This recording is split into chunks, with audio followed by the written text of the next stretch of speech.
ఎస్ఎల్బీసీలో centimetre సొరంగం తవ్వడం కూడా చేతకాని సీఎం 12 కిలోమీటర్ల టన్నెల్ పూర్తి చేసిన బీఆర్ఎస్ పై నిందలు వేయడం సిగ్గుచేటు అన్నారు మాజీ మంత్రి కేటీఆర్. 13 నెలలుగా ప్రాజెక్టు పనులను పూర్తిగా పండబెట్టి తన వైఫల్యాన్ని గత ప్రభుత్వంపైకి నెట్టాలి అని నీచానికి దిగడం అత్యంత దుర్మార్గం అన్నారు. కనీస ప్రణాళిక లేకుండా పనులు మొదలుపెట్టి 4 రోజులు కాకముందే 8 మంది అమాయకుల నిండు ప్రాణాలు ఫలంగా పెట్టిన పాపం ముఖ్యమంత్రిదే అని ఆరోపించారు కేటీఆర్. సొరంగంలో క్లిష్టమైన పరిస్థితులు ఉన్నా ఏ ప్రమాదం జరగకుండా ఏకంగా 12 కిలోమీటర్ల మేర టన్నెల్ పనులు పూర్తి చేసిన చరిత్ర బీఆర్ఎస్ ప్రభుత్వానిది అని తెలిపారు.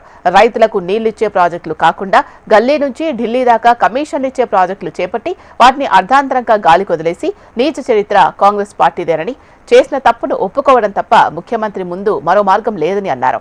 డ్యామేజ్ డైవర్షన్ కోసం కాంగ్రెస్ చేస్తున్న కుట్రలు తెలంగాణ గడ్డపై సాగవని స్పష్టం చేశారు కేటీఆర్.